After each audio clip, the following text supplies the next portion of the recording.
Eh,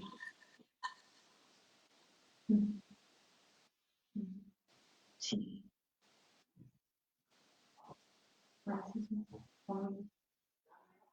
No, que ja estem en el Facebook. Bé, bona vesprada a totes i a tots i moltes gràcies per estar amb nosaltres així en l'última conferència de la primera escola feminista d'Ontinyent.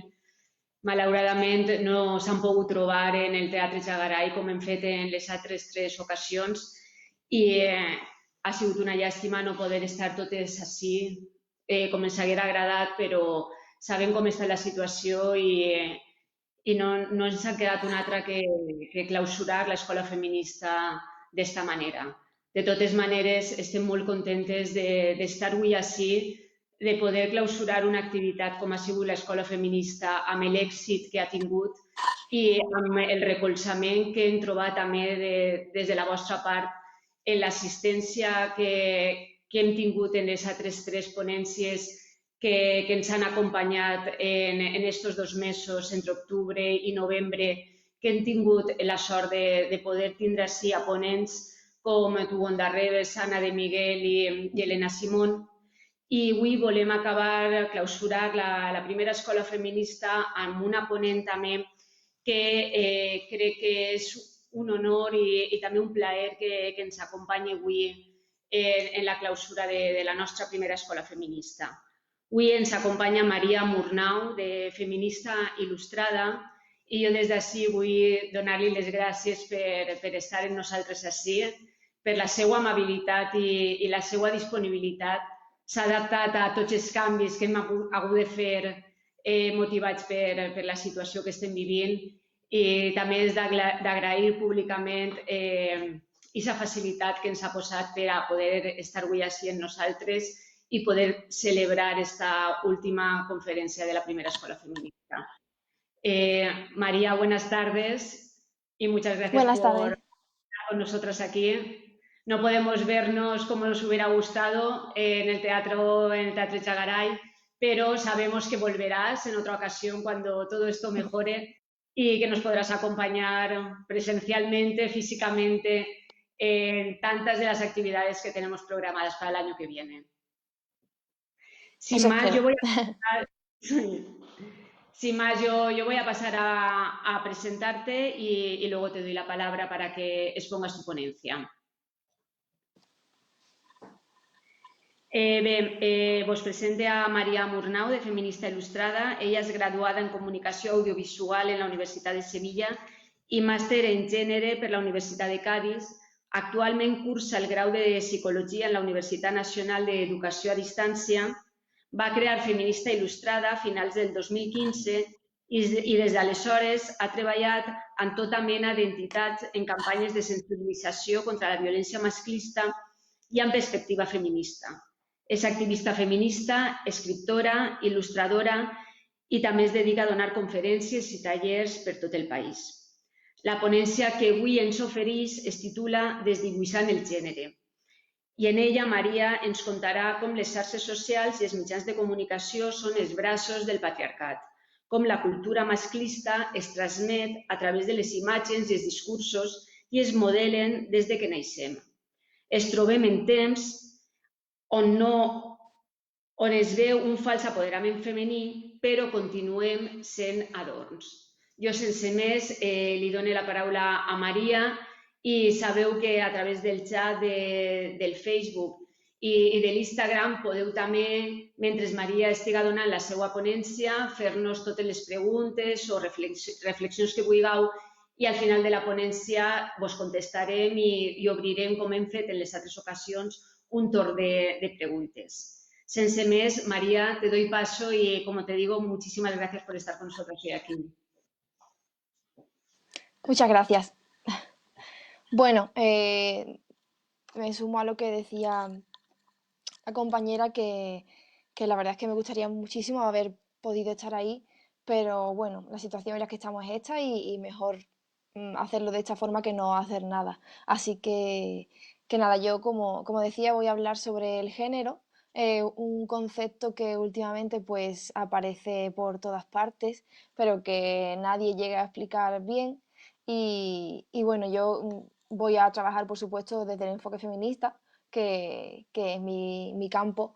Y voy a ir un poco más atrás porque las cosas son importantes conceptualizarlas y contextualizarlas. Entonces, vamos a tirar un poco más atrás, no vamos a ir al género directamente, sino vamos a ver cómo funciona todo en nuestra sociedad. Pero bueno, antes de eso voy a presentarme un poquito, aunque ya me he presentado bastante bien, la verdad. Pero sí quería contaros cómo llegué al feminismo, porque creo que es un proceso por el que pasamos todas de una forma muy similar. Y, estamos en un momento importante porque, por ejemplo, mi generación no escuchó nunca en la adolescencia lo que era el feminismo y todo lo que eso conllevaba, ¿no? El saber lo que es el patriarcado, saber lo que es el machismo, cómo funciona la sociedad. Yo jamás lo había escuchado hasta la universidad y, y fue un proceso muy largo porque desde que te chocas con eso, te chocas con la realidad y asimilas hasta qué punto te ha condicionado toda tu vida, pues pasa mucho tiempo, ¿no? Y además hace falta pues leer mucho, escuchar mucho, analizarte mucho y es un proceso largo. Entonces, cuanto antes empiece ese proceso, mejor, evidentemente, y antes te librarás de situaciones indeseables y podrás construirte de una manera más sana contigo misma y lejos de toda esa violencia que recibimos inevitablemente las mujeres cada vez que salimos a la calle, incluso dentro de nuestras casas, ¿no? Em, yo di con el feminismo en la universidad, como os comentaba, y desde entonces no entendía cómo algo podía haber permanecido invisible a mis ojos tanto tiempo. Y sobre todo yo que estudié comunicación audiovisual, es decir, todo lo relacionado con cine, televisión, radio, series, todo lo que tiene que ver con la imagen, estaba ahí, ¿no? Lo estaba estudiando y cómo era posible que uno de los educadores más potentes de la sociedad, como son los medios de comunicación, ¿no? Porque al final nosotros no aprendemos solo con lo que nos dicen nuestras familias, nadie nos sienta en una silla y nos va explicando uno por una las cosas, cómo funcionan en el mundo, sino que lo vamos aprendiendo poco a poco. Y me sorprendía mucho cómo hasta el último año de carrera no tuve ninguna asignatura que nos enseñara a aplicar esta perspectiva en todas las obras que hacíamos, porque al final todo lo que vemos en las pantallas está muy medido a nivel de planos, de color, de guión, la historia, todo. Pero esta perspectiva feminista pues no existe prácticamente. Así que me llamó mucho la atención y cuando lo descubrí quise formarme y aprender más y más y por eso hice el máster de género.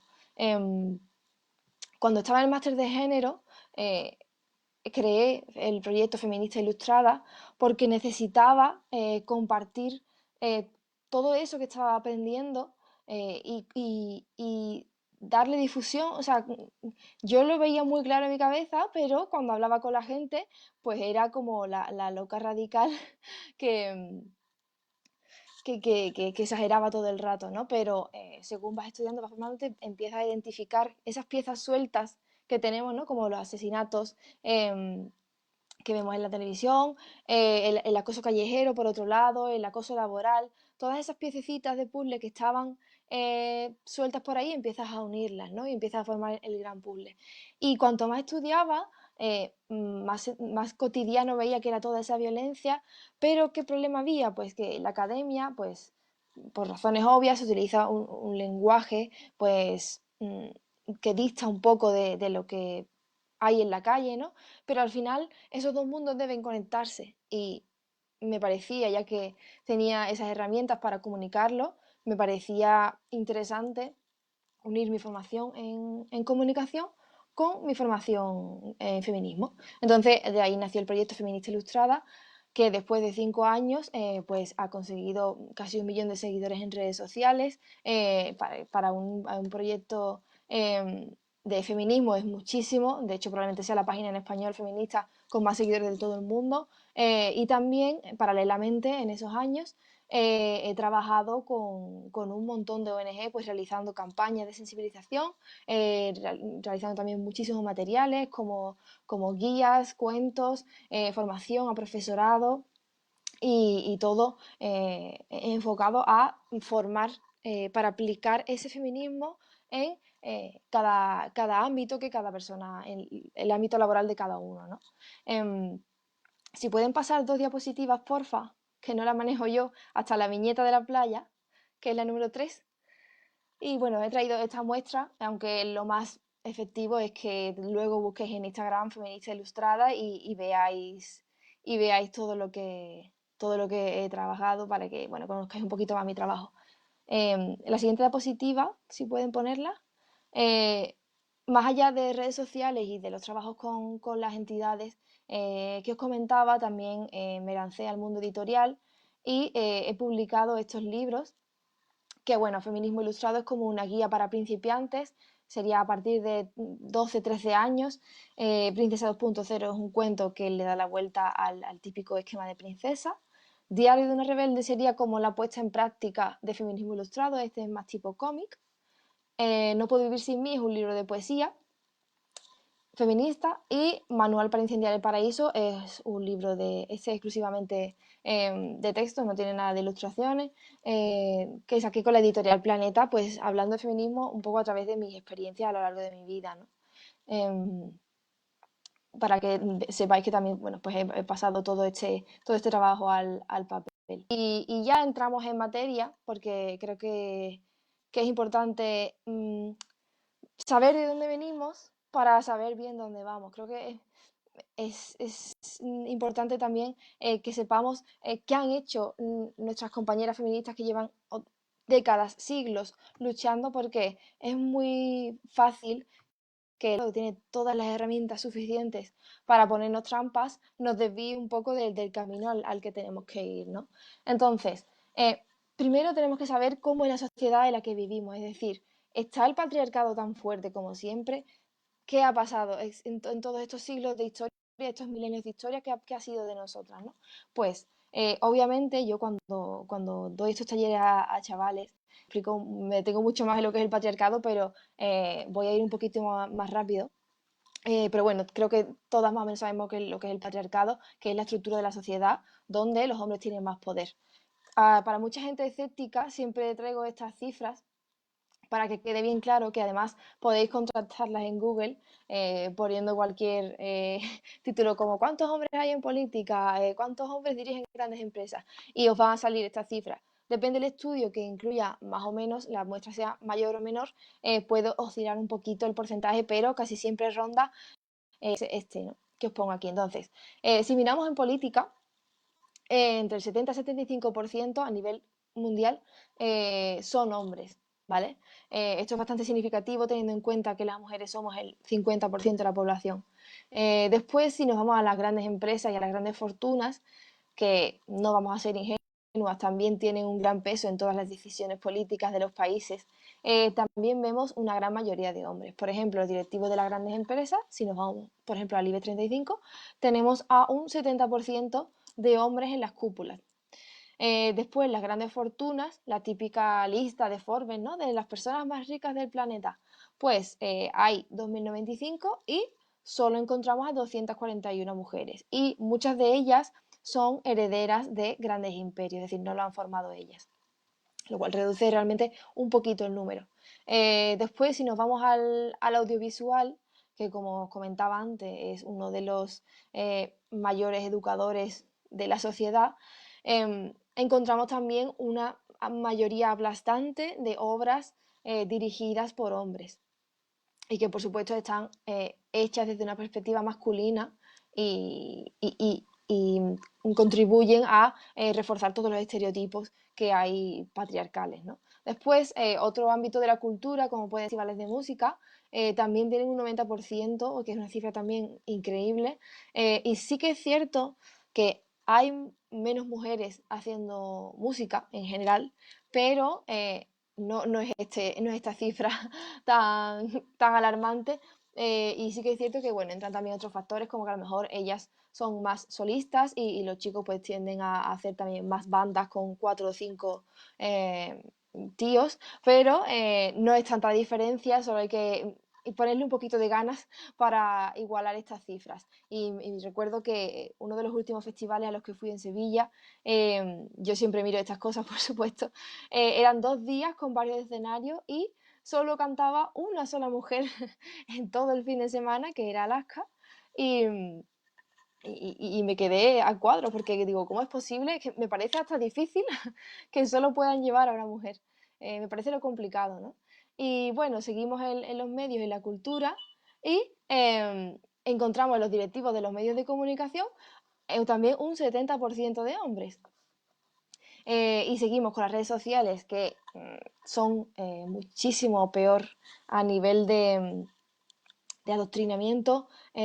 Son mucho peor las redes sociales porque los medios de comunicación son una simple pantalla, pero las redes sociales crean las tendencias y cambian los comportamientos. Esto ya se lleva diciendo desde tiempo. De hecho, existe un documental en Netflix que cuenta todo esto muy bien, que se llama El dilema de las redes, porque más allá de que hablemos sobre feminismo, creo que también hay que hablar de cómo los poderes nos manipulan, ¿no? Y, bueno, se llama El dilema de las redes y podéis encontrarlo en Netflix.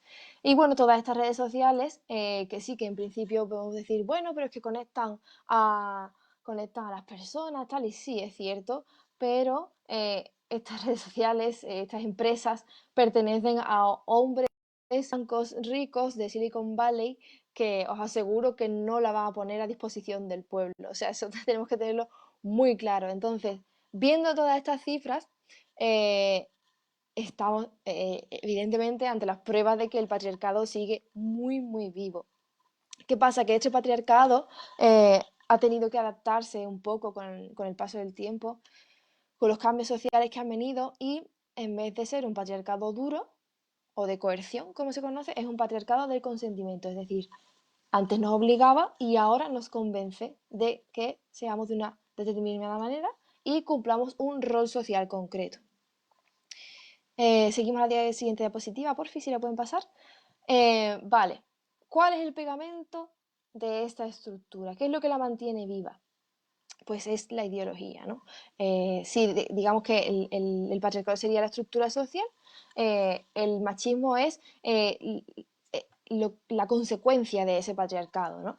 Que nos hace ser inferiores a las mujeres mediante la educación, mediante la violencia, nos mantienen ahí en una situación de subordinación y también encontramos pues 2 tipos de machismo, así a rasgos generales, que sería un machismo duro, rancio, el que considera que eres inferior y no eres apta para ciertas actividades, para desempeñar pues las mismas tareas que podría desempeñar un hombre, y el que te considera pues como algo especial, como una florecita a la que cuidar y proteger, ¿no? Sería como el machismo ese caballeroso de abrirnos la puerta, cedernos el asiento en un transporte público, ayudarnos con las bolsas de la compra.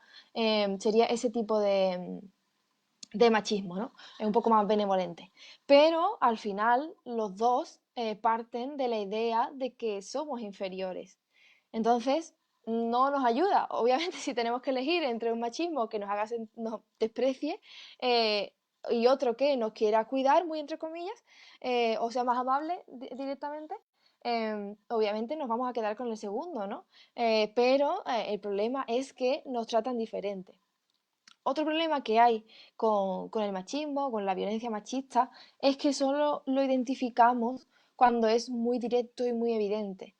Se utiliza siempre esta metáfora del iceberg, donde vemos en la parte visible, digamos, o más evidente sería el asesinato, pero cuando ya tú te has leído varios libros de feminismo, has ido a alguna que otra charla, estás en contacto con tus amigas, empiezas a descubrir todo eso, pues empiezas a sumergirte en ese agua y encuentras otros elementos machistas que conviven con nosotras, ¿no? Como es el acoso callejero, el hecho de que nosotras desde que tenemos 11, 12, 13 años, nos acosen por la calle, nos piropeen, que hasta hace muy poco era considerado como un halago, pero después de años las feministas dando por saco con este tema, por fin se ha entendido como algo que no es, que no está bien, que no es un halago, que es algo de mala educación, desagradable y que a nosotras, después de vivirlo durante años siendo tan pequeñas y con tanto miedo, nos hace sentir que la calle no es un lugar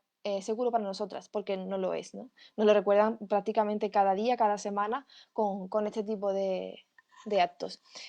Otro tipo de violencia machista que existe en nuestra sociedad y que está muy vinculado también a las redes sociales y a los medios de comunicación es el canon estético.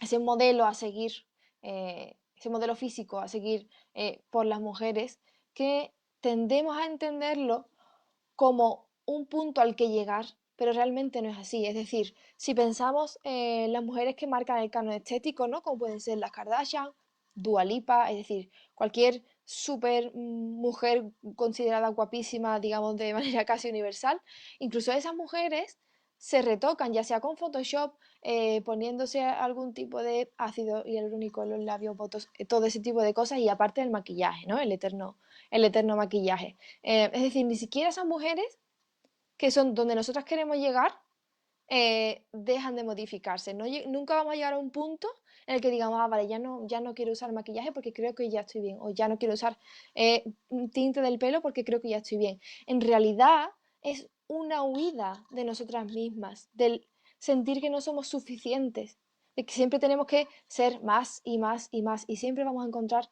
un complejo, y la que se opera el pecho luego ve que tiene no sé cuánto, y al final no es llegar a un punto, sino huir de ti misma porque nuestro cuerpo no está bien para la sociedad. Sobre todo cuanto más te alejes del canon estético. Hay muchas personas, muchas mujeres que pues consiguen escapar a esto, pero es muy, muy, muy, muy raro que una mujer ni se maquille, ni se prepare el pelo, o directamente quiera ir con el pelo corto y ropa cómoda, ¿no? Ojalá pudiéramos ir nosotras así por la calle, nos ahorraría mucho, mucho tiempo y mucho dinero y mucha energía, pero a día de hoy es muy complicado por la cantidad de imágenes que recibimos cada día, ¿no? Otro elemento que quería destacar antes de continuar era el amor romántico. El amor romántico que nos han vendido desde siempre las películas, pues las películas con las que yo me crié, ¿no? La generación Disney, y que continúa prácticamente igual, aunque hagan de vez en cuando alguna película así que se salve un poco. En general, todo lo que consumimos y lo que nos educa nos da una idea del amor muy negativa, porque nos hace ser personas dependientes, nos hace sentir que somos la mitad de algo en vez de sentir que estamos completas, y es el principio de la violencia de género, ¿no? Esa sensación de insuficiencia, esa sensación de necesitar todo el rato una persona que dé sentido a nuestra vida, ¿no? Sobre todo en ese rol de mujer que nos enseñan de ser madre, esposa y servir en general. Está muy vinculado al amor, ¿no? Siempre nos meten en vena todo ese romanticismo, y al final somos unas junkies del amor romántico, ¿no? Haciendo un guiño a mis compañeras Towanda, que utilizan mucho esa expresión.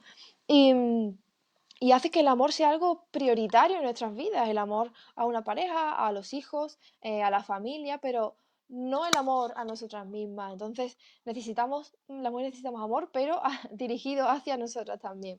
Esto creo que es bastante importante. Y, y bueno, si continuamos, si pueden pasar a la siguiente diapositiva, por fin. Bueno, yo sigo y ahora la pondrán, ¿no? Una vez que tenemos el contexto en el que estamos, em, eh, y sabemos qué es lo que lo mantiene vivo, ¿no? Esa ideología, tenemos que pensar cuál ha sido nuestra situación durante todo este tiempo. ¿Cuál ha sido la situación de las mujeres? Es decir, nosotras hasta hace décadas prácticamente solo teníamos tres opciones, y dos de ellas eran bastante complicadas, que era una de ellas ser esposa madre, otra era servir a Dios, digamos, y la otra, si intentabas huir a tu destino de esposa y te escapabas de tu casa o algo de eso, tenías altas probabilidades de acabar en un prostíbulo. Es decir, no existía el concepto de mujer libre que pudiera decir, no me voy a casar, voy a estudiar y voy a vivir independientemente en cualquier sitio. No, eso no existía. Aparte del lavado de cerebro, la sociedad funcionaba así, ¿no?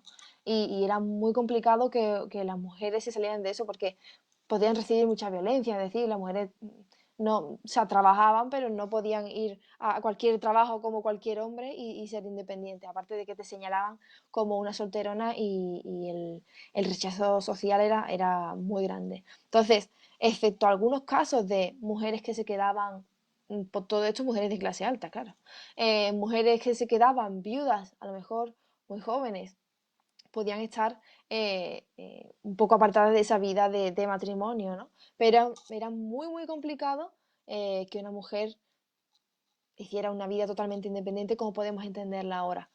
Esto pasaba porque las mujeres no éramos ciudadanas, no teníamos derechos, éramos como unas eternas menores de edad que pertenecíamos a la familia, al padre principalmente, y luego, mediante el matrimonio, nos intercambiaban con otra familia. Eso del matrimonio por amor, eso no existía antes, menos en las clases con dinero, no existía prácticamente, era todo conveniencia y porque las cosas eran así, y punto, ¿no?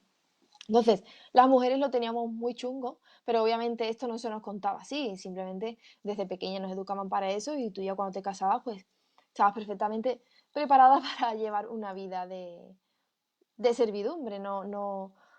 Por supuesto, esto causaba malestar en muchas mujeres y de hecho por eso existen libros, ¿no? de autoras anónimas, poemas que hablaban de esta desigualdad, de esta injusticia, pero como las mujeres estaban muy recluidas en casa, no tenían prácticamente vida social, no podían comunicarse entre ellas, excepto en algunas zonas y de las clases altas, ¿no? Los clubes de mujeres y tal, pero eso es bastante tardío, no se compartían estas cosas y el hecho también de nombrarlas era un riesgo porque podían señalarte y ponerte en peligro a ti y ser la vergüenza de la familia, ¿no? Que en ese momento pues pesaba muchísimo en la vida de las mujeres.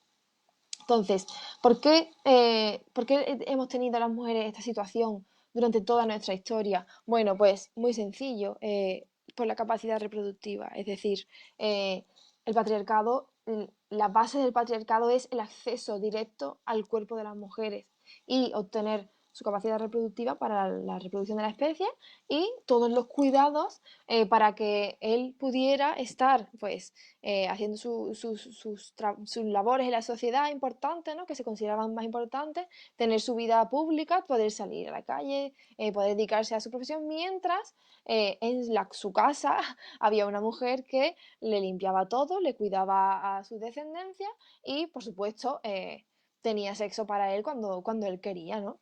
En eso consistía ser mujer, ser esposa en todos los siglos anteriores y mediante el matrimonio pues se aseguraba que un hombre tuviera una mujer para él a su disposición, una esclava básicamente. Em, ¿Qué pasa? Que el problema de esto es pensar que todas estas cosas son naturales en las mujeres y en los hombres. Es decir, el hecho de pensar que las mujeres todos estos siglos se han dedicado a esa labor de cuidadoras, de madres entregadas, de psicólogas, de enfermera, de cocinera 24/7 en su casa para su familia, no podemos pensar que esto era natural y que viene de serie en el cerebro femenino porque no existe un cerebro femenino, no existe y esto por favor tenemos que superarlo. No hace falta hacer 40.000 estudios sobre los cerebros femeninos y masculinos porque ya una vez que uno lo afirma ya no hay que seguir dando vueltas sobre lo mismo. Y esto ya se sabe desde hace bastante tiempo. Siempre se han basado en eso, ¿no? En que el hecho de querer ser el típico modelo de mujer tradicional venía dado por la naturaleza, pero esto ya sabemos que no es así y muchas mujeres ya desde hace mucho tiempo lo decían en sus escritos, ¿no? Entonces, tenemos dos problemas y es que no es natural y, por otro lado, es que aunque fuera natural, ni siquiera eso justificaría la violencia que han recibido las mujeres a lo largo de la historia. El tema del cerebro ya tenemos que superarlo porque, bueno, también, claro, la ciencia, para justificar esta desigualdad y para seguir manteniendo a las mujeres en casa, que por supuesto las mujeres no siempre se han quedado conformes con esta situación. Ha habido mujeres que pues intentaban colarse en la universidad, ¿no? Porque en muchas ocasiones, aunque se crea que todo lo conseguido hasta ahora fue gracias a los hombres, por ejemplo, los grandes descubrimientos. Los científicos trabajaban con sus esposas muchas veces y se sabía en realidad en la sociedad. Lo que pasa es que por la cultura que nos ha llegado, parece que fue más tarde, las mujeres estaban ahí también. Entonces, la forma que tenía la ciencia de justificar eh, mantener a las mujeres dentro de casa era decir, pues, que por naturaleza, que por biología, las mujeres no éramos igual de aptas, y de ahí salió el tema del cerebro femenino. Antes era la religión la que decía, Dios dice esto y esto es lo que hay, entonces nadie se rebelaba, pero cuando empezó a perder fuerza ya fue a través de la ciencia cuando querían mantenernos en casita, ¿no? Entonces, si no es natural, ¿por qué hombres y mujeres nos comportamos de manera tan diferente? Pues por el género. El feminismo explica que el género es esa forma de amoldarnos a las mujeres de una determinada manera y a los hombres de otra, ¿no? A nosotras se nos enseña, si puedes poner la siguiente diapositiva, porfa. A nosotras se nos enseña a ser la madre perfecta, se nos enseña a tener todas esas habilidades para ser la perfecta cuidadora y ser sumisa, ¿no? Que nos guste estar ahí, pues cuidando a los niños, jugando con ellos, enseñando de una cosa, enseñando a otra, cocinando, etcétera, todo lo que es mantener una casa. Y en cambio, bueno, por supuesto eso conlleva que seamos mucho más empáticas, que sepamos escuchar, que nos pongamos en definitiva la última en nuestra lista de prioridades, ¿no? Y en el otro lado tenemos a los hombres que reciben una educación totalmente diferente. Ellos tienen que ser duros, tienen que ser rudos, líderes, inteligentes, pensar en su proyecto de vida, ser el cabeza de familia, no mostrar nada de sentimientos, porque eso significa debilidad. Y pues al final lo que queda es, tenemos a dos grupos sociales que se comportan de forma totalmente opuesta. Lo cual es bastante peligroso, primero porque nos hace pensar que esas diferencias son naturales y segundo porque crea una jerarquía, es decir, cuando pensamos en masculinidad y feminidad, en hombres y mujeres, no podemos verlo como si fueran dos vías paralelas que avanzan y no se tocan, no, porque es que es al contrario, una está encima de la otra y son los hombres los que obtienen el beneficio de que se eduque así a las mujeres, ¿no? Además, no es que un género haya moldeado a otro, es decir, las mujeres moldeadas de esa manera, pero los hombres no los ha moldeado nadie de esa manera, es decir, ellos han podido hacer lo que les da la gana toda su vida, pero nosotros hemos estado siempre con ese corsé, que sí, siempre dicen bueno, que ese rol masculino también, no voy a usar la palabra oprime a los hombres porque no creo que sea una presión que les hace actuar de una determinada manera, pero creo que no es equiparable a lo que sufren las mujeres, por eso yo no utilizaría que el género oprime a los dos sexos.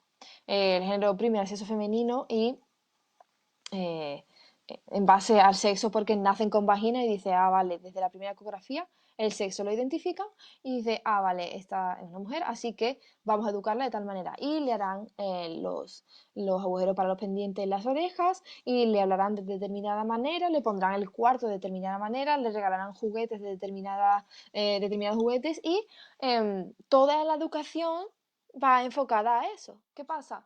Que aquí siempre pensamos, bueno, pero ¿y si la familia es súper feminista y quiere educarlos en igualdad? Por supuesto, eso es muy importante y va a determinar una diferencia considerable, pero las personas no nos educamos solo eh, con lo que nos cuenta nuestra familia, porque una vez que salimos de la puerta y empezamos a ver cómo funciona el mundo, como decía antes, nadie nos sienta en una silla y nos explica una por una las cosas, sino que la aprendemos según vamos viendo, según escuchamos, según cuentan, según las historias que vemos a nuestro alrededor. Es decir, recibimos muchísimos impactos desde que somos súper pequeñitos y súper pequeñitas que nos van enseñando cómo funciona el mundo. Y, por ejemplo, tú con 6 años, o sea, sabías perfectamente que no estaba bien comerse un perro, pero nadie te lo había dicho, simplemente no había visto eso. En cambio, en otros países pues, es completamente normal, ¿no?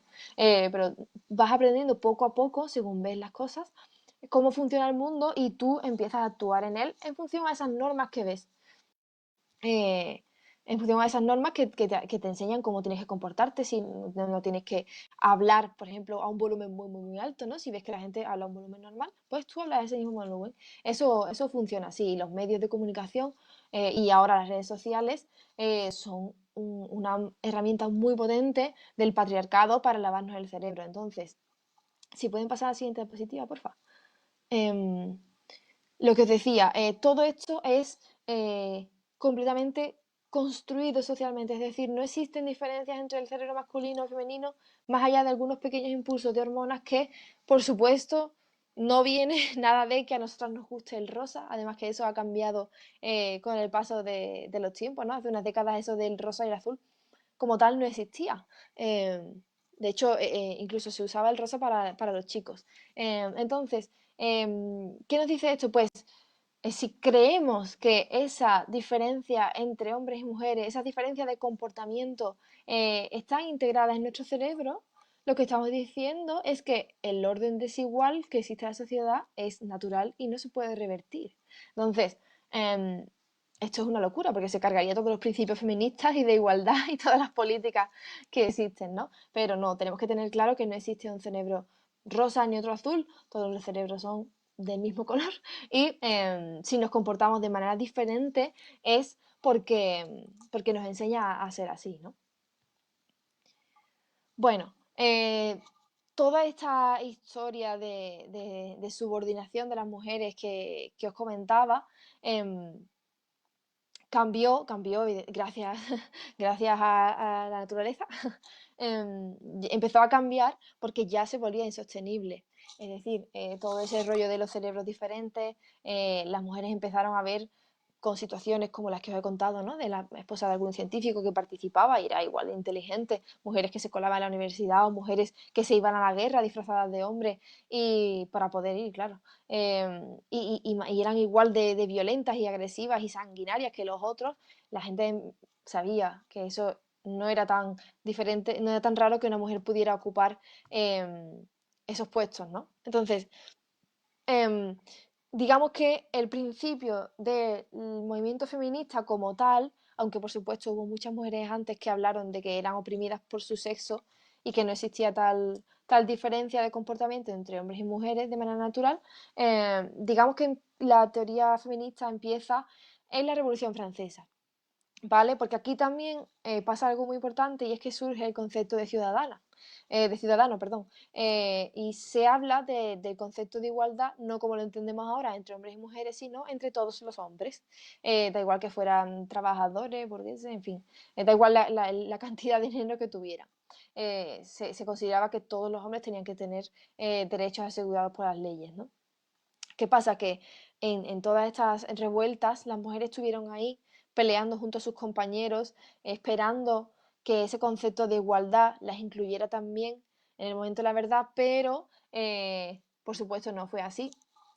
Y los compañeros a la hora de elaborar las leyes las dejaron completamente fuera. Digamos que destacamos de esta época a Olympia de Gauche y a Mary Wollstonecraft, que hablaron, publicaron obras sobre la desigualdad entre hombres y mujeres. Luego, otra época importante muy, muy importante para el feminismo son las sufragistas que, bueno, pues pedían el voto y otros derechos también, como el derecho al divorcio, el derecho sobre sus hijos, tener propiedades, en fin.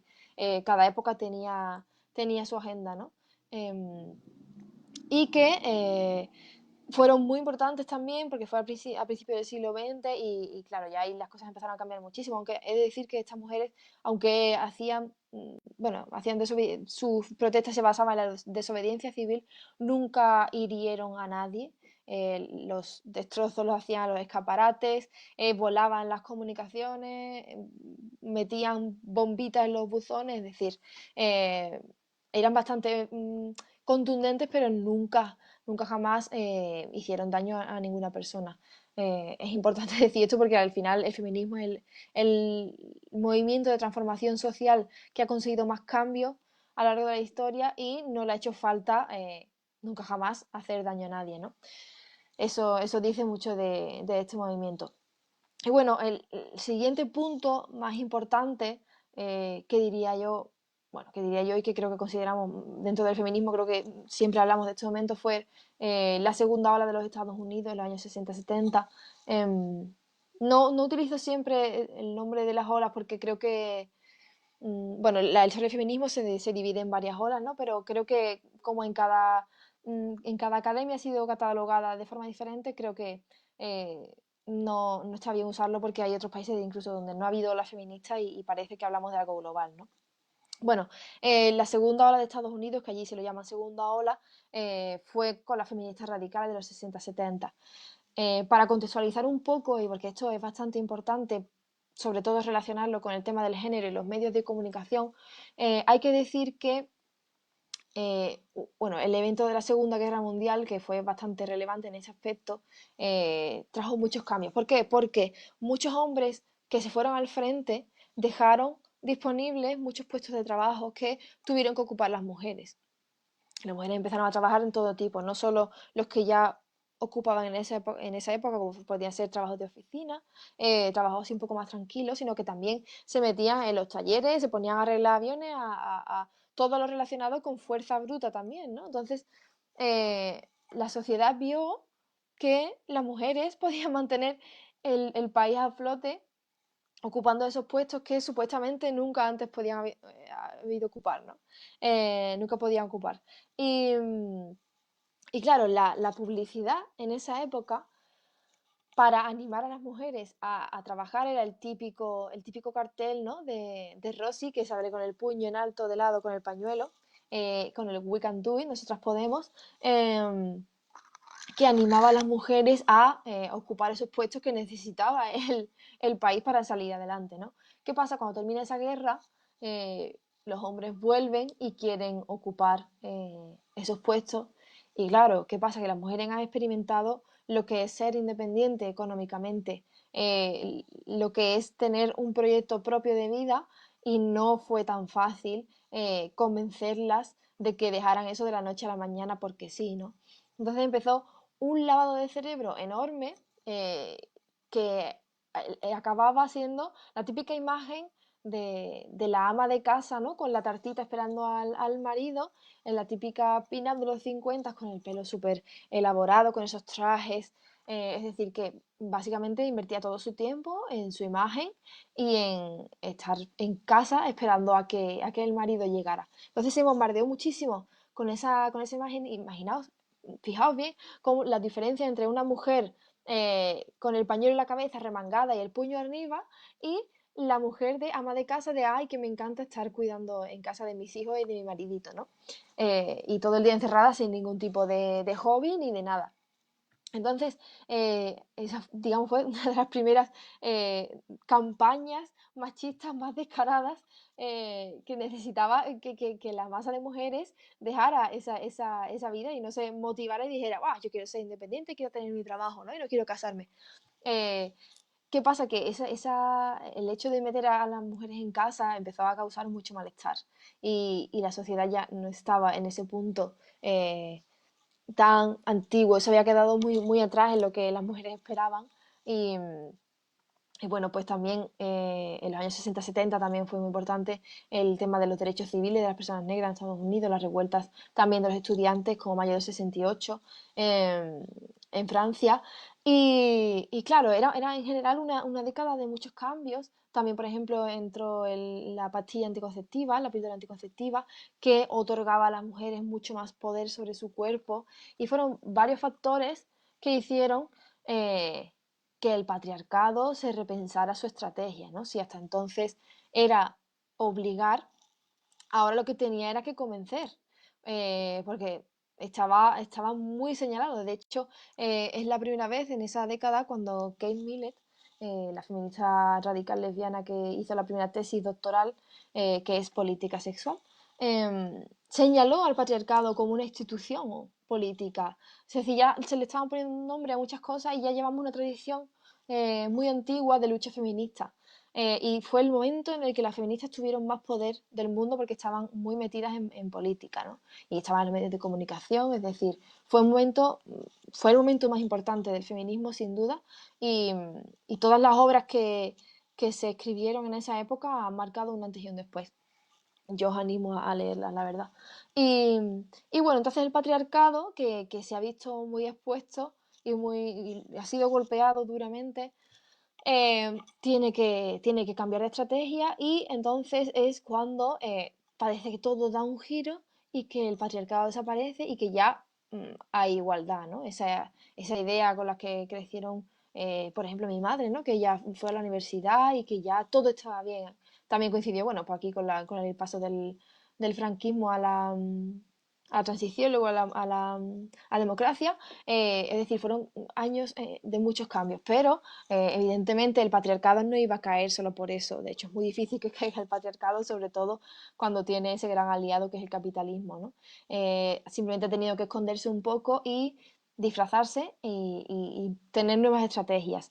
¿Qué pasa? Que si antes el género pues hace una labor muy importante, ¿no? De, de convertirnos en lo que es funcional al patriarcado, lo que le sirve al patriarcado, ahora con todas las herramientas que tiene, él se esconde, no hace falta que nos obligue, sino que nos llega a convencer de que es lo que queremos ser. Ya no es el tú eres así por naturaleza, sino que estamos en una situación de desigualdad, ya no hay patriarcado y las mujeres que hacen eso es porque son libres. Entonces, claro, ¿qué pasa? Que cuando nosotros señalamos que eso no es libre elección, sino que es que la libre elección en una sociedad patriarcal no existe, eh, transforma el mensaje y dice, no, es que tú estás atacando a las mujeres y eres tú la que le estás diciendo a las mujeres lo que tienen que hacer.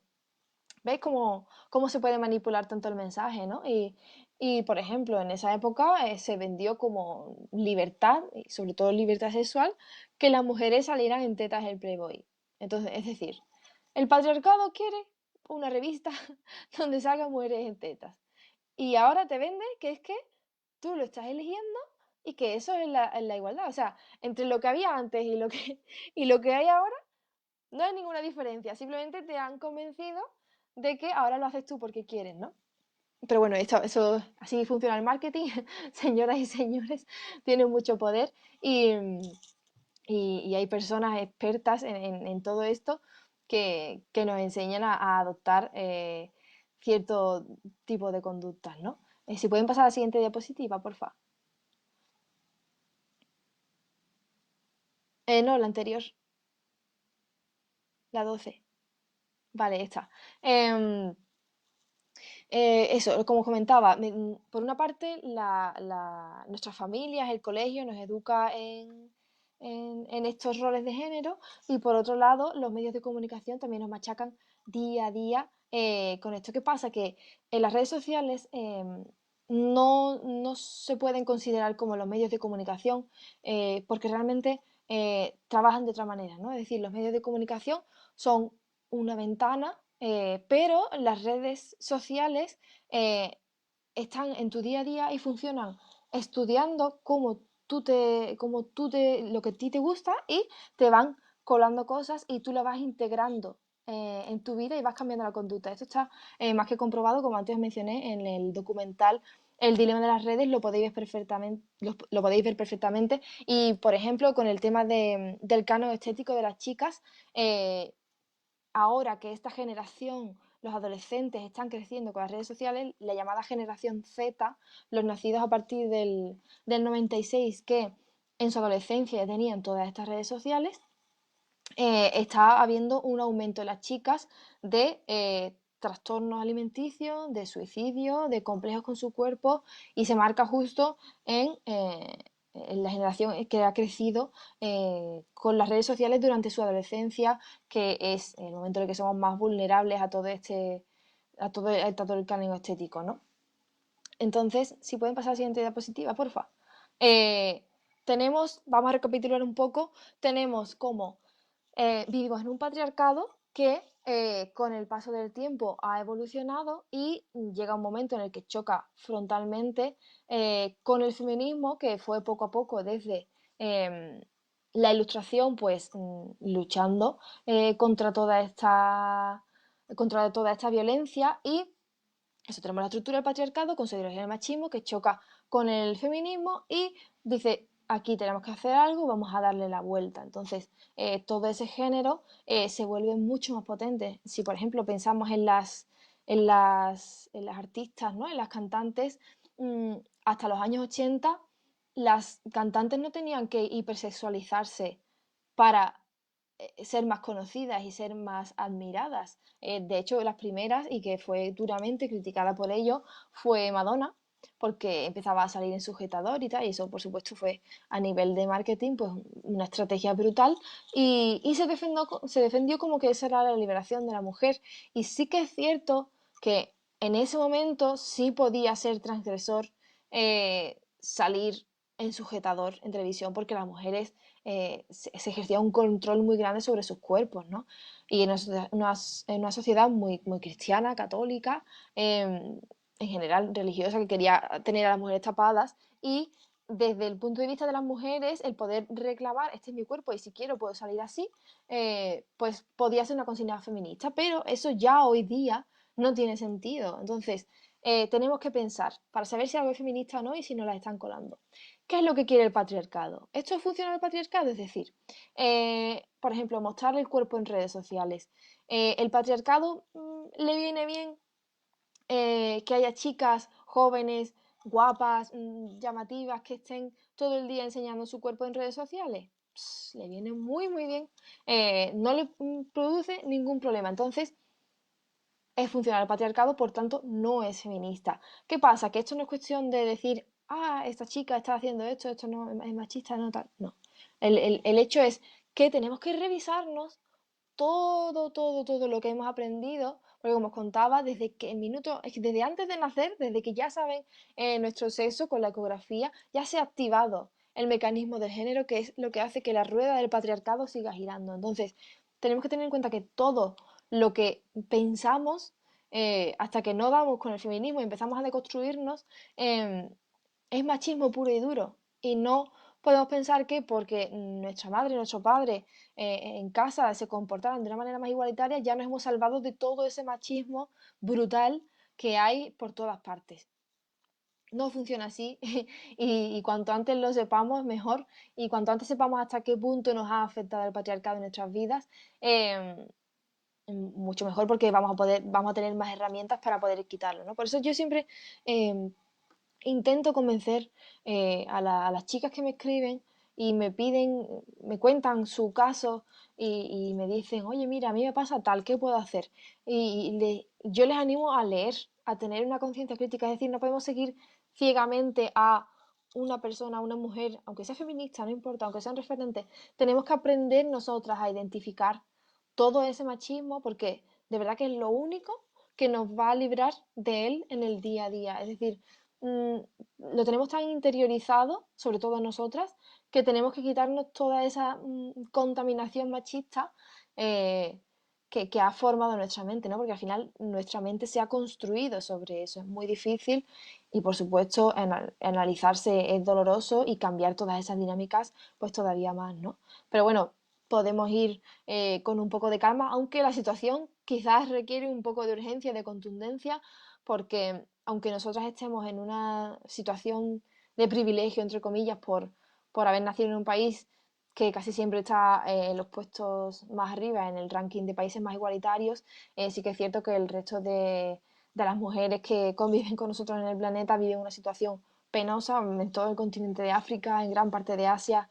Es decir, hay muchísima violencia que comienza no solo cuando ya nos hacemos mujeres más mayores o más adultas, sino que desde que son muy pequeñas las niñas sufren una violencia brutal. Entonces, creo que es importante que seamos conscientes de esto y bueno, realmente no hay que irse tan lejos porque en nuestro país hay muchísimas mujeres que están en situación de prostitución y que son violadas y torturadas cada día. Entonces, yo creo que cuando vemos todos esos estudios y todas esas noticias dicen que todavía quedan 300 años para la igualdad, 400, digo, uff, al ritmo de violencia que sufrimos las mujeres, eso es demasiado tiempo y no podemos permitirnoslo. Entonces, yo os animo muchísimo a formaros, a buscar vosotras vuestras respuestas. aprender siempre de las mejores de las grandes académicas, que tenemos muchísimas, tanto en nuestro país como en todo el mundo, y, y confiar en esas personas que llevan décadas estudiando y que siempre, no olvidemos que siempre las feministas hemos sido atacadas por diferentes enemigos, aunque al final siempre es el patriarcado, pero siempre hemos sido atacadas y porque no interesa, porque el pastel lo tienen ellos y no lo quieren repartir y, y nosotros estamos ahí peleando cada día, ¿no? Entonces, creo que tenemos que confiar unas en otras, tenemos que sentirnos parte de un todo y perder ese individualismo que nos inculca esta sociedad tan capitalista y tan neoliberal y volver a ese colectivo que nos ayudó a conseguir tantas conquistas como la que os he comentado de la segunda ola o de las sufragistas. Es decir, todos los cambios sociales han venido de la masa, no ha venido ni del poder ni de una sola persona.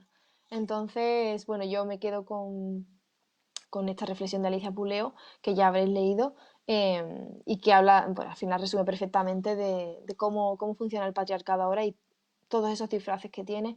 Pero yo, con que os hayáis quedado con lo que es el género, que es muy difícil de explicar en realidad, estoy contenta. Así que por mí doy por finalizada mi intervención y estoy deseando escucharos las dudas que tengáis, las preguntas que tengáis y aquí me quedaré un ratito para escucharos. Y nada, muchísimas gracias por haber asistido y me hubiera encantado veros en persona, pero, pero bueno, en otra ocasión será.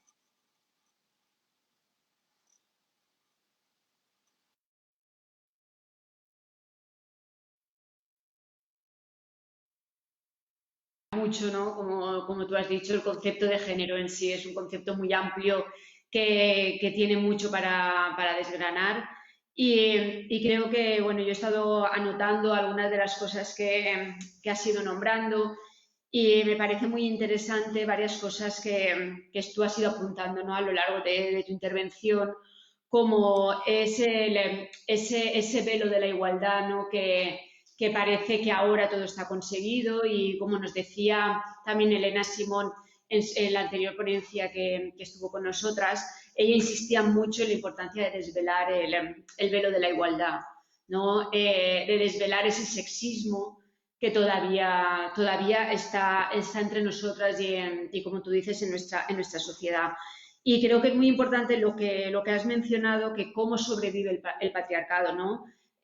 Parece ser que ahora, pues, antes nos obligaban a ser de una determinada manera y ahora nos convencen.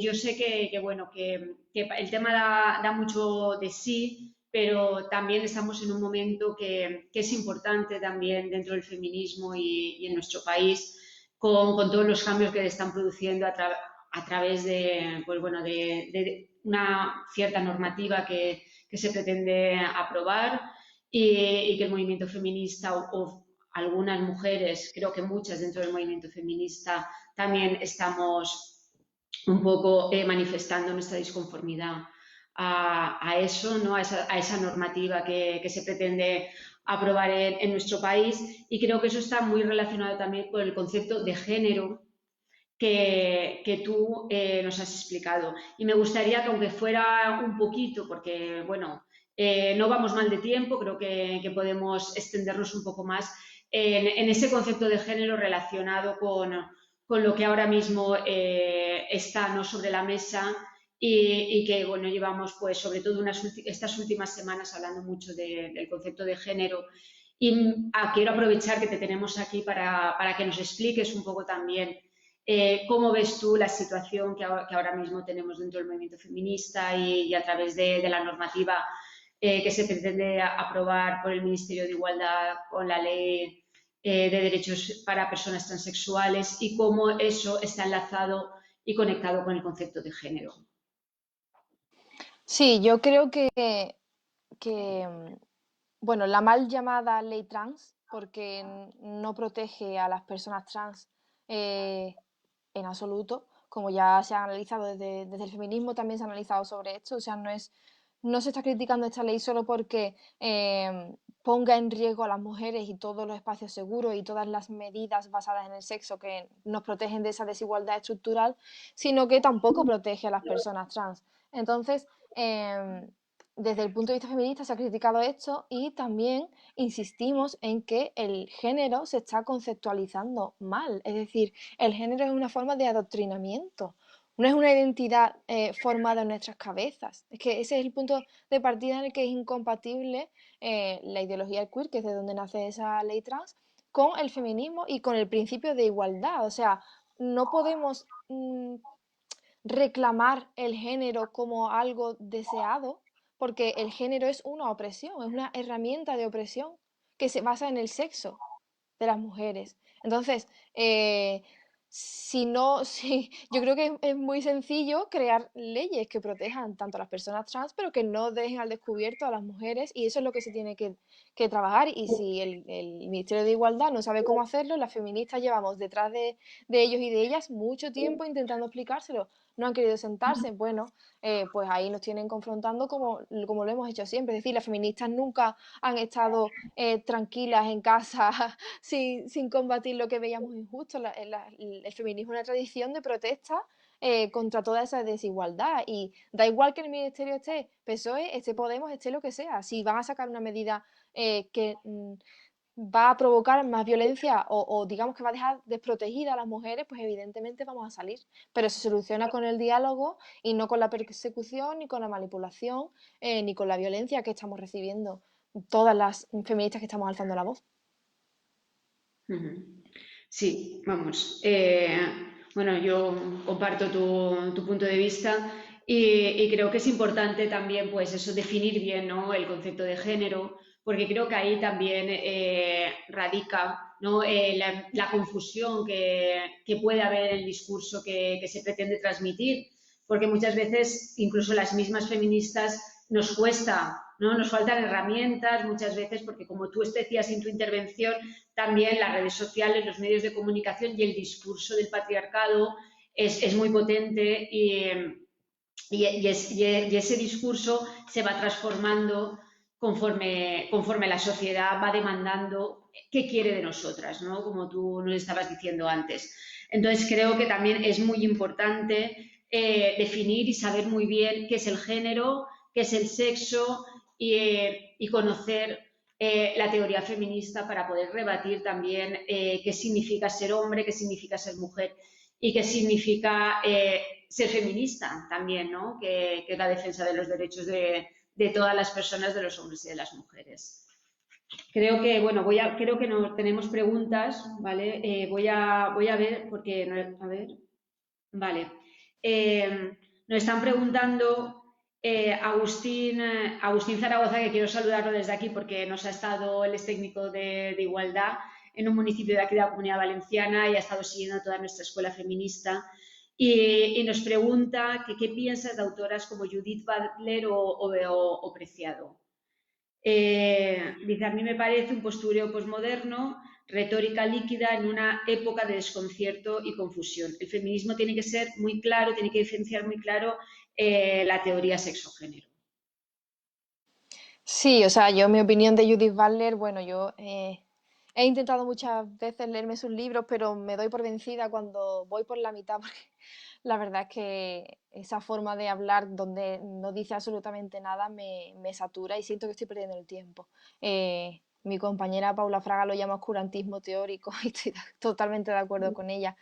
Pero siempre es que me llama la atención mucho sobre estas autoras porque dicen que las feministas somos unas burguesas privilegiadas blancas que hemos tenido acceso a la universidad, y yo no sé qué se creen que son Judith Butler o Paul B. Preciado. Es decir, son privilegiadas que han ido a la universidad, y de hecho ayer justo vi que Paul B. Preciado estaba en una campaña con Gucci, es decir, totalmente amigas del capitalismo, de los privilegios y totalmente alejadas de los problemas de raza, de clase, de sexo y, y todo eso, ¿no? De hecho, me parece que la teoría queer en sí es un rollo postmoderno del primer mundo que en África, en cualquier país de África, te dirían, sí, venga, para ti todo ese rollo de coger un disfraz, sentirte no sé qué, a ver qué siento hoy, no. Creo que es un síntoma, una consecuencia del neoliberalismo y del tener tiempo para pensar sobre eso, la verdad. Sí, yo, bueno, quería enlazar también con lo que estabas hablando, ¿no? Y también creo que con lo que nos intenta también transmitir Agustín con su pregunta. Y creo que también hay que poner sobre la mesa lo que tú has nombrado antes, esa relación que hay entre el patriarcado y el capitalismo y el individualismo, ¿no? El que muchas veces, cuando hablamos, por ejemplo, de cuando eh, las mujeres que están en situación están prostituidas, muchas veces a nosotras como feministas nos cuesta incluso en alguna ocasión explicar cómo el feminismo, como tú has comentado también, es una lucha colectiva, no es una lucha individual por los derechos de cada una de nosotras, no es una lucha colectiva el que siempre, ¿no?, las feministas hemos salido a la calle y hemos reivindicado nuestros derechos juntas, unidas, bueno, y no solo desde el feminismo de calle, sino también desde el feminismo académico o desde el feminismo político, ¿no? Entendemos que el feminismo es una lucha colectiva y creo que ahí también había mucho, ¿no?, que hablar sobre si las mujeres hoy en día, ¿no?, en la actualidad, somos libres, como tú nombrabas antes, si ejercemos, por ejemplo, la prostitución porque queremos hacerlo, porque así nos sentimos más liberadas o porque, bueno, porque económicamente pues hemos elegido esa forma de ganarnos la vida. Entonces creo que ahí también habría, no sé, mucho que hablar ¿no?, con respecto a esa libre elección que el patriarcado y el capitalismo nos intentan inculcar a las mujeres. Sí, o sea, yo creo que esto realmente mm, se desmonta fácil en el sentido de por qué hombres y mujeres siguen comportándose en masa de manera diferente. Es decir, por qué el número de prostitución creo que es un 5% de hombres, 95% de mujeres, depende del estudio, puede variar un poquitín arriba, un poquitín abajo. No es, o sea, que las mujeres actúen en masa de una determinada manera es género, no es sexo, porque el sexo no determina ninguna conducta. Entonces, ahí se ve claramente que de libre elección nada, porque el patriarcado sigue moldeándonos a su antojo. De hecho, la prostitución ha existido siempre y es violencia sexual contra las mujeres y es pues la máxima esclavitud que ha existido y no ha desaparecido. Y ahora, ¿qué pasa? Existe el mismo número de mujeres ahora que antes, pero antes era obligado y ahora es deseado, ¿no? Es un poco absurdo. Así es. Bueno, tenemos otra pregunta también. Neus Vicedo nos dice, como has comentado, la pérdida de tiempo en el cuidado de la imagen va en detrimento de nuestra educación y culturalización. Otro de los puntos fuertes del patriarcado para poder controlar de forma maquillada, nunca mejor dicho, el avance por la igualdad por medio de una menor educación. Incluso las propias feministas, como también has dicho, continuamos cuidando nuestra imagen de manera desmedida, perdiendo un poco la fuerza de la igualdad en la imagen de hombres y mujeres. Claro que igualdad de imagen con los hombres te tachan de feminista con toque despectivo. Eh, sí, es un comentario que nos hace Neus, bueno, haciendo un poco referencia al tema que tú nos estabas comentando también antes, ¿no? Cómo las mujeres seguimos cuidando bueno, cuidando, no cuidando, muchas veces descuidando, ¿no? Nuestra imagen eh, en pro de ese patriarcado y de esa imagen que se pretende de nosotras. Creo que ahí también, no sé si a través de las redes sociales, tú que las manejas tanto y que convives con ellas diariamente, te encuentras con esa realidad, ¿no? Con las chicas más jóvenes o incluso también con mujeres de todas las edades. Sí, o sea, el problema de la imagen es muy grande porque al final es como se autoperciben ellas, cómo perciben ellas lo que valen o no, ya va en función al físico, porque es una realidad que en nuestra sociedad las mujeres que no encajan en el canon estético pueden tener serias dificultades incluso para encontrar un trabajo, ya ni comentemos para tener una pareja o desarrollar cualquier aspecto de su vida, ¿no? Entonces, esto a los hombres no les pasa, evidentemente.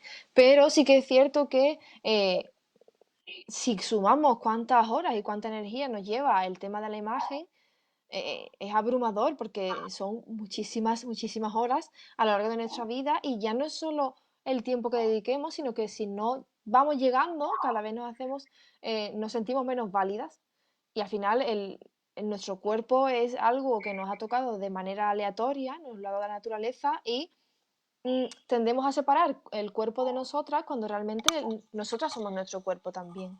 Y eso no debería determinar nada ni bueno ni malo, es que es así y cuando aceptemos nuestro cuerpo, pasa que esto es muy complicado cuando te están diciendo todo el rato que está mal, pero es la única forma de querernos a nosotras mismas también y de tener una autoestima fuerte que al final nos va a ayudar mucho en todos los aspectos de nuestra vida, en el ámbito laboral, en el ámbito de pareja, tener una autoestima fuerte y bien construida es fundamental para no caer en relaciones de dependencia, para poder seguir creciendo laboralmente. Es decir, es muy importante, no es solo la imagen, está todo conectado. Exactamente. Bueno, Neus nos pregunta, Neus Vicedo, nos pregunta que cómo puede el feminismo romper la prostitución y de qué manera propone la reinserción de tantas prostitutas como hay en estos momentos en una sociedad con tanto desempleo. Claro, es que esto es un tema muy, muy complicado y obviamente las feministas abolicionistas llevan hablando de las medidas abolicionistas, pero es un plan a largo plazo, es decir, en los países donde se ha aplicado el modelo abolicionista, como es en los nórdicos, esto ha llevado un tiempo. Obviamente no se puede ir ahora a todos los prostíbulos, cerrarlos y esperar que todo eso se solucione solo, pero yo creo que lo fundamental es que la sociedad entienda que eso debe ser rechazado, es decir, no va a desaparecer, aunque cerrar los prostíbulos seguiría existiendo en otros miles de sitios, es decir, creo que hasta que no convenzamos a los hombres, que son los principales consumidores, bueno, principales no, los consumidores, que eso está mal y es violencia, creo que no se puede, o sea, es lo más urgente y por supuesto las otras medidas son importantes de ofrecer garantías a todas esas mujeres, por supuesto, pero primero tenemos que eliminar la demanda para que la oferta no sea tan grande. Sí, en la misma línea nos pregunta María Juliet, bueno, es la compañera de Gigam, nos pregunta, ¿qué contestarías a una amiga que te dice que las mujeres eligen la prostitución porque quieren? Porque yo lo tengo claro, pero no sé cómo explicarlo. ¿Qué palabras usarías para desmontar esta creencia? Bueno, mm, es que claro, es que a una persona que desconoce pues la desigualdad estructural que hay en la sociedad, hay que remontarse mucho antes, pero bueno, yo creo que se le puede decir que a ninguna mujer puede desear que la violen cada día y sentirse con un trozo de carne y que sí, que a lo mejor alguna mujer que tiene la posibilidad económica de rechazar a un putero o no, quizás sí podría em, seleccionar a aquellos que no le den demasiado asco, por decirlo de alguna manera, pero ¿eso qué porcentaje es? Yo creo que es el equivalente a las denuncias falsas, es decir, un porcentaje totalmente absurdo en la inmensa mayoría y que es en función a lo que el gobierno debe legislar, es proteger a las mujeres pobres, porque al final acaban totalmente esclavas en un círculo de violencia del que nunca pueden salir y por supuesto ya pensando en un putero que no fuera a violarla, a ejercer una violencia brutal, que es lo que realmente pasa casi siempre. Es decir, es la puesta en práctica de la pornografía mainstream que hay por ahí y que es violencia explícita contra las mujeres. O sea, no existe una pornografía donde los puteros sean amables y sean guapos y la mujer puede decir, ay, qué bien he estado hoy en el trabajo. No, es absurdo. Bien, creo que, bueno, que ya tenemos todas las preguntas que nos han ido pasando las compañeras y la gente que nos ha ido siguiendo por las redes sociales. Y, bueno, si, María, si quieres finalizar con alguna conclusión más o con algo que quieras apuntar, vamos bien de tiempo y nos quedarían unos minutos para poder un poco, si quieres, cerrar la intervención. Vale, sí, pues la verdad es que me gustaría agradecer a todas las compañeras que están apoyándonos ahora ante esta ofensiva patriarcal de las peores que, bueno, yo recuerde, tampoco llevo tantísimos años en el activismo, pero bueno, sí, creo que estamos siendo muy perseguidas de manera injusta por un tema que nadie se creía que esto sea por las personas trans, porque primero ni son tantas, ni realmente tienen tanto poder. Y nosotras no estamos lanzando un mensaje de odio. Entonces, detrás de ese escudo de las personas trans están los lobbies proxenetas que están muy interesados en que esas leyes se regulen, las farmacéuticas, por supuesto, quería agradecer a las compañeras que están ahí apoyándonos todos los días, a pesar de las grandes difamaciones que están haciendo sobre nosotras y parece que ahora todas las feministas de todo el conjunto de feministas, referentes, activistas, académicas, parece que nos hemos puesto de acuerdo para odiar a un colectivo que siempre estuvo a nuestro lado y de pronto parece que se ha puesto en nuestra mira y queremos destruirlo por no sé qué motivo, pero eso es lo que parece y creo que ya huele mucho a chamusquina y que ya no pueden seguir con esa excusa y bueno, también asegurar que nosotros vamos a seguir al pie del cañón porque ser feminista consiste en luchar por los derechos de las mujeres y mucho ha costado llegar hasta ese punto ahora como para que se vaya a trastocar porque no sean capaces de hacer una ley que proteja a las personas trans sin dejar a las mujeres sin todas esas medidas legales necesarias para aliviar la desigualdad estructural que sufrimos. Yo creo que es posible y si el Ministerio no se reúne con las feministas después de que se hayan puesto en contacto 1000 veces, si no quieren hacerlo, no será porque nosotros no lo hayamos intentado. Entonces, yo creo que eso debería servir a la ciudadanía para darse un poco cuenta de qué va la historia, porque esto no va de las personas trans, porque nosotras nunca jamás tuvimos nada en contra de ellas, siempre estuvieron a nuestro lado y una de las críticas que hacemos precisamente a la ley trans es que no las protege. Así que, nada, animaría a la gente a informarse bien del tema, porque sé que es un tema complicado y por supuesto a tener una opinión propia y que no acabe en un debate con la palabra transfoba, que es lo que se hace ahora porque ante la incapacidad de argumentar, ¿no? Ante el discurso feminista. Y nada, despedirme, agradeceros muchísimo la confianza y, y nada, espero que pueda ir en un futuro próximo a veros allí las caras. Pues muchas gracias, daros muchos ánimos y mucha fuerza porque, bueno, estamos muchas feministas con vosotras y como tú dices, bueno, el movimiento feminista tiene muchos años, incluso siglos, ¿no? de historia y creo que estamos muy acostumbradas, ¿no? a salir a la calle, reivindicar y manifestar qué es lo que queremos y por qué luchamos, que no es ni más ni menos que, sobre todo, por los derechos y libertades de las mujeres. Yo simplemente, bueno, sobre todo darte las gracias por tu amabilidad, por tu disponibilidad, por tu adaptación a esta situación que nos ha tocado vivir y que no nos ha quedado pues, más remedio que poder hacer la ponencia a través de las redes sociales, que yo creo bueno, que también es una oportunidad, ¿no? para nosotras y para el ayuntamiento de adaptarnos a esta nueva realidad y de sacar, pues, dentro de lo que cabe, siempre la parte positiva, ¿no? a esta situación que estamos viviendo. Y quiero aprovechar también desde aquí para, bueno, donar-les gràcies a tot el món que haveu estat seguint tota l'escola feminista, les quatre ponències que han format la primera escola feminista. Crec que ha sigut un èxit i que ha sigut un èxit gràcies a l'interès que totes i tots heu mostrat per aquesta activitat que demostra sobretot el vostre interès per aprendre què és la igualtat, què és el feminisme i quines són les reivindicacions i la lluita de les entitats que formeu part del moviment feminista d'Ontinyent i de totes les persones i homes i dones que voleu apropar-se i arrimar-se al feminisme i a la igualtat.